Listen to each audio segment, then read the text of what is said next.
Hello, everybody, and welcome to Brightside Global Trade, the channel. And today we have somebody that I'm so proud of, and I'm so honored to be doing this interview. Really, she's really remarkable. Someone who has fought for her family, fought for her career, and has maintained looking so beautiful, and has given the world a big story. This is a book I think everybody should absolutely buy.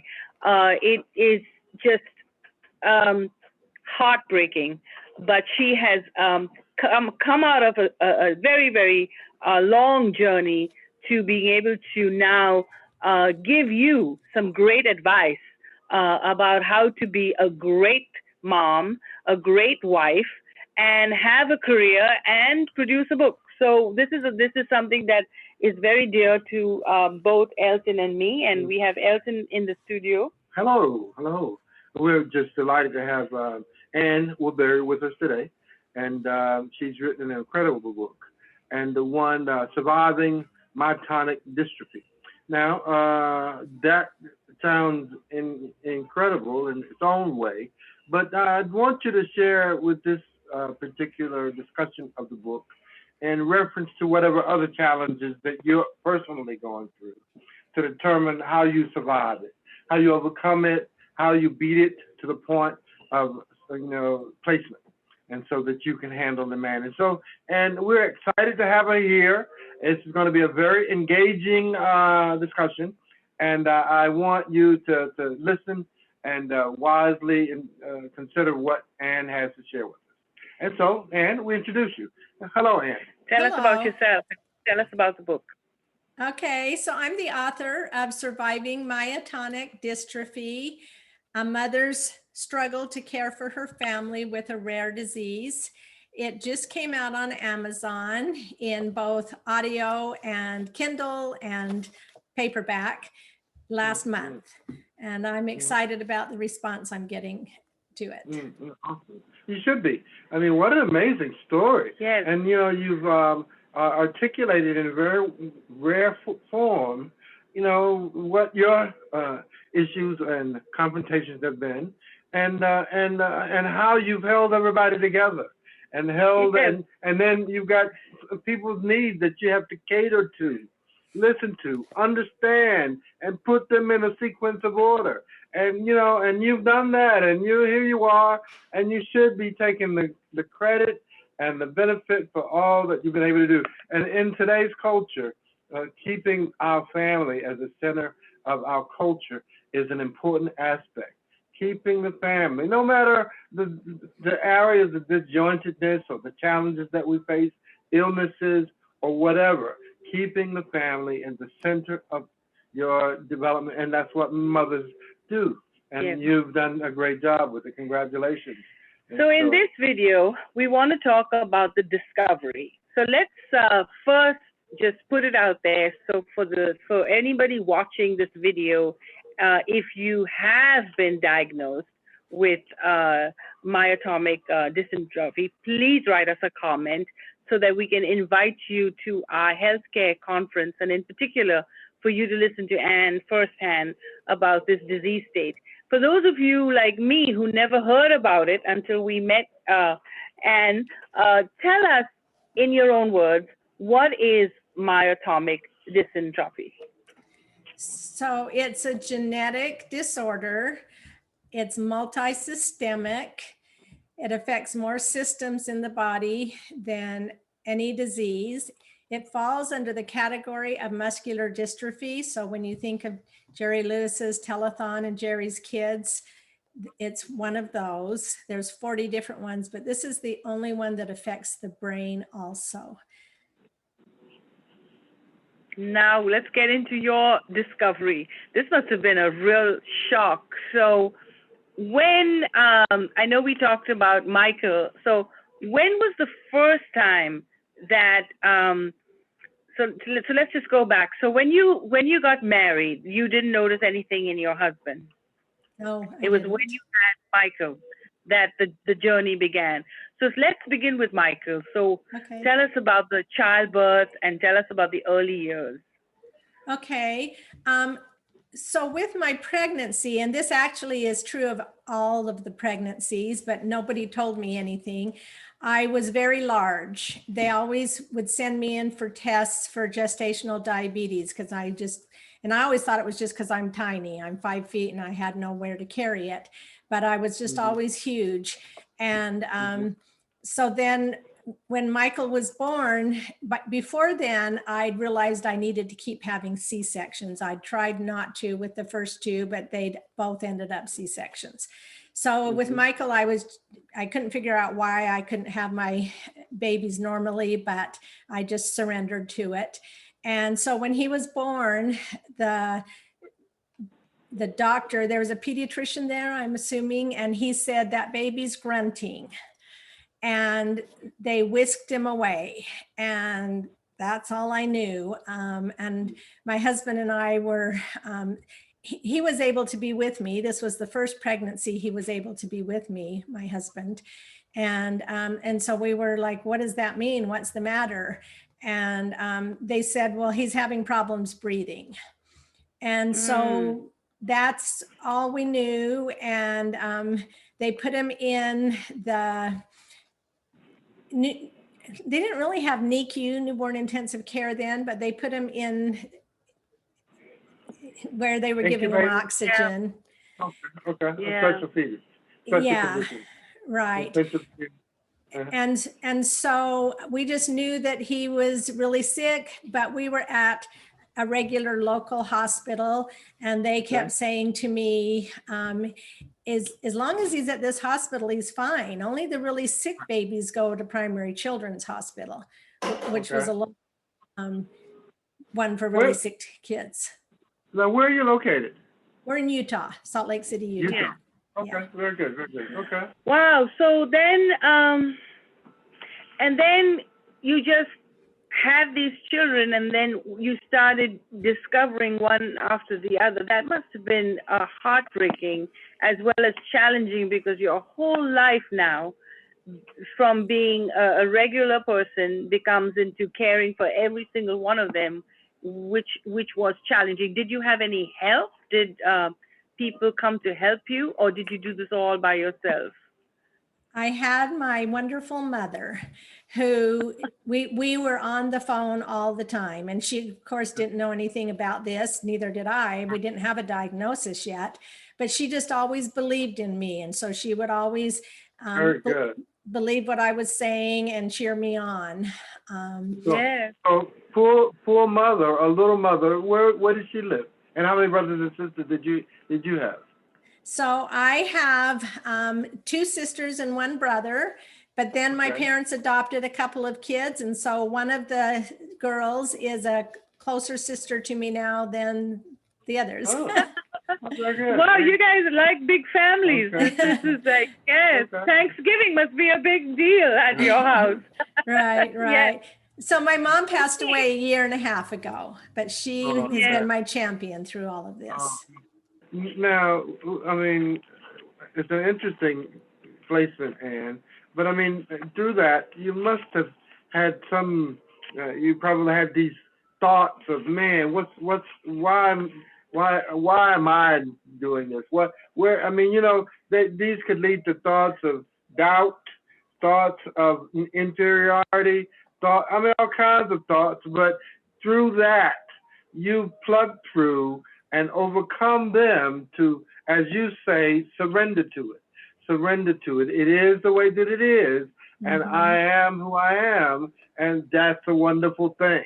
And that's tremendous. Yeah. So what did you tell yourself every day when you woke up? That's a very good question. Yeah. I never believed, I wasn't aware there was anything wrong with my kids. I knew my kids were incredible people.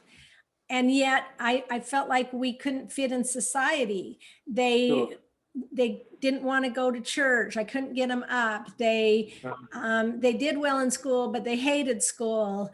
And so I just kept thinking that we were just misfits, and I couldn't figure out why, but I knew in my heart to trust my kids. So even when what I did offended those extended family or religion or anything. I stayed true to my kids.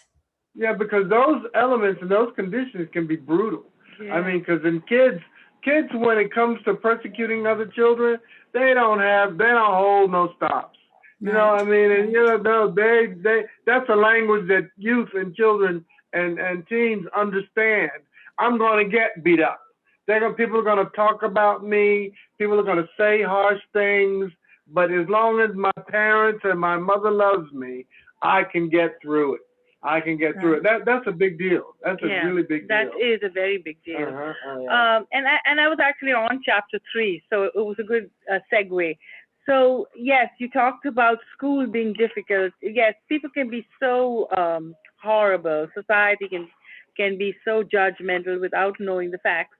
And then from public school, how how did you move them to homeschooling? And homeschooling might have been a nightmare with so many people to look after.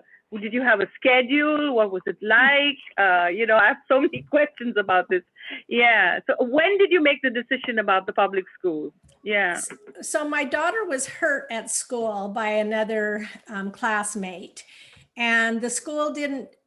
She broke her arm. She landed on the asphalt on her teeth and damaged her front teeth. She went into shock. Anyway, it was pretty traumatic. And but it was one girl that had been pushing her on the tricky bars, and there was a teacher nearby, and my daughter kept saying stop, and they wouldn't stop. And so I went to the school and asked them, can the girl just say sorry? Can we get some kind of acknowledgement of this? And they wouldn't do anything. And so it caused me, it put me in a predicament where I was having to make choices. And I didn't know any choices, except I had a friend that told me of her friend that was homeschooling.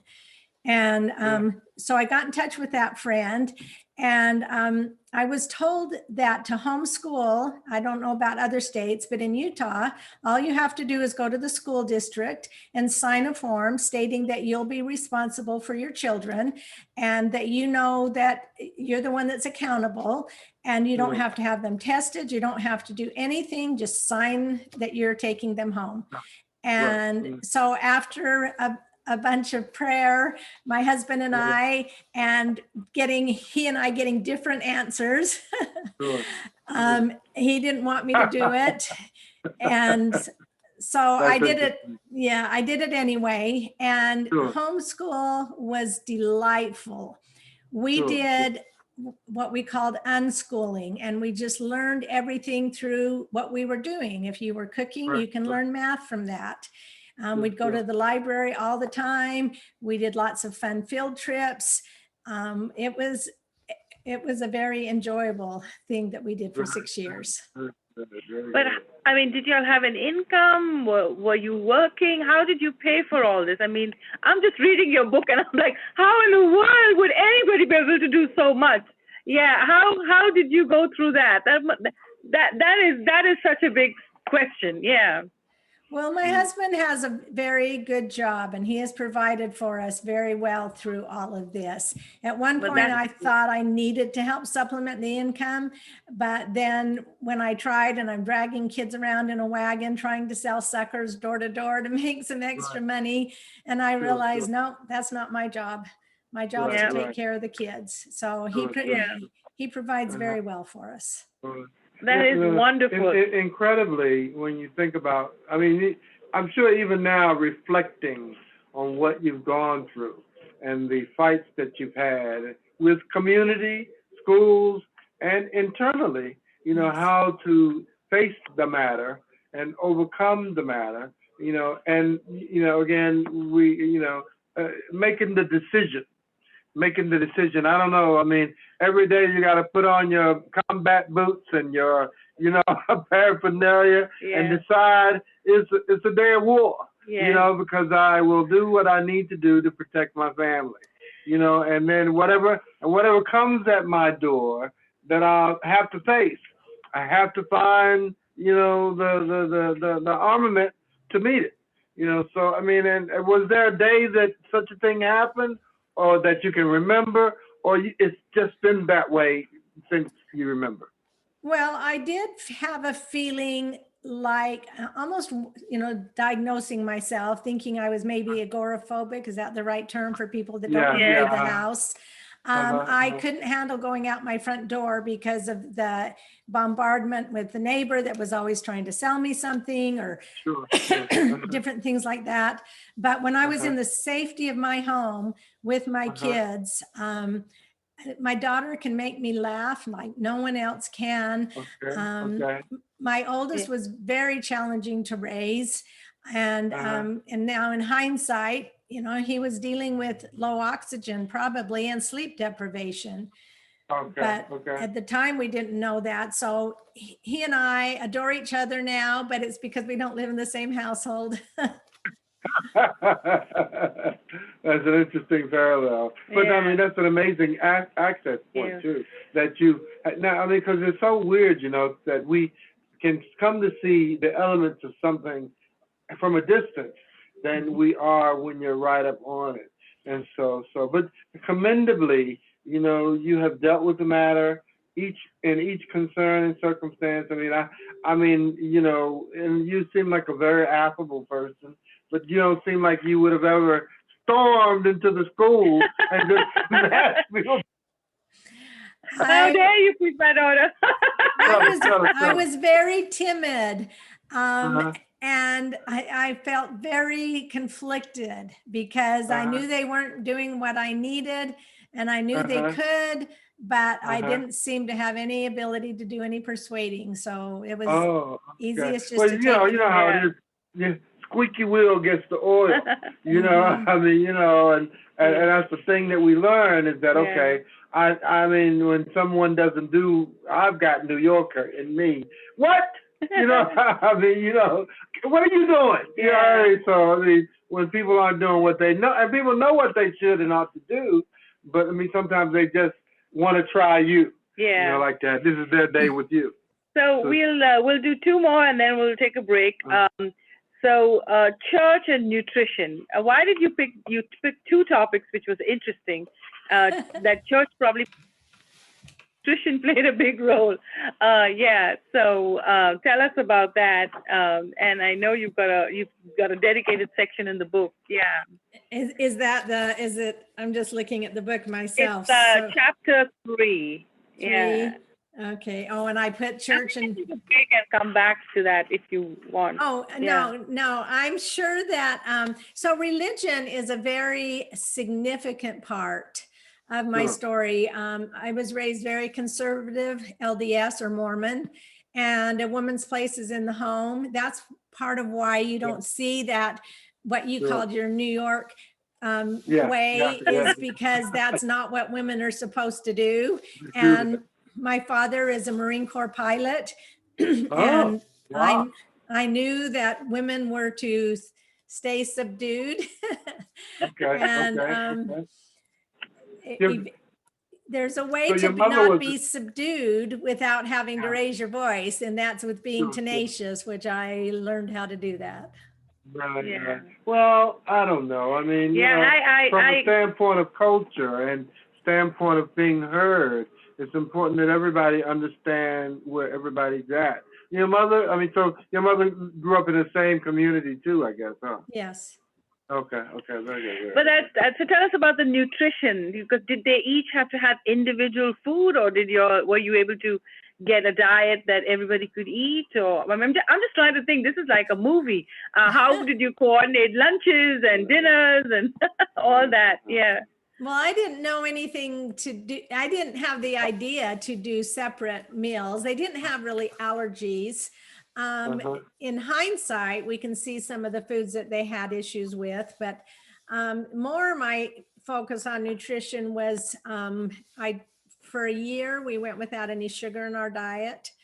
Uh-huh. And we did use natural sweeteners, but I found that made a big difference in my daughter. And somehow Okay. we almost feel like it changed a switch in her, because before then she would just sit and eat sugar. And Is that right? Yeah. and that was gone after we did that. And Uh-huh. not knowing that my kids had a diagnosis at one point, when we moved out into a rural setting where we were above the pollution, and we had well water. And I just kind of hoped that that would treat whatever was going on with my kids.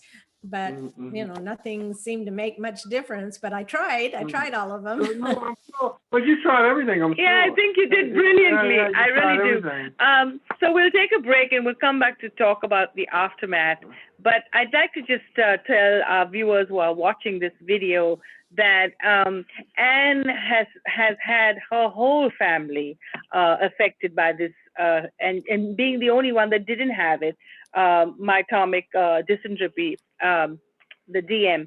And I think that is really a big story. I know I've lost my whole family, and I always ask this question, you know, about survivors.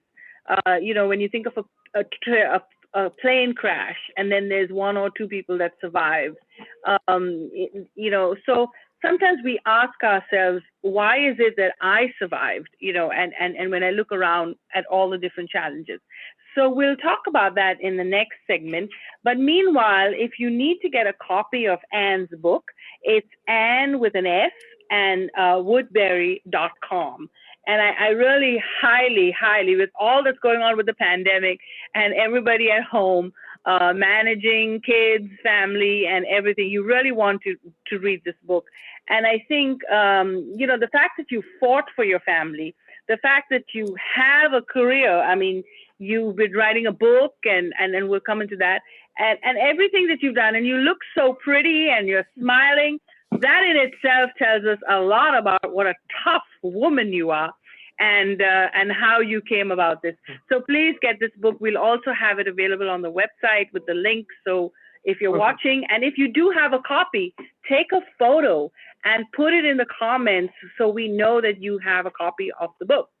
And if so you don't want to miss this next sector, because you'll find it to be incredibly inspirational. You'll find the real power and strength behind the book, such that you can also face these elements of COVID and feel inspired to move forward through them in a great and a significant way.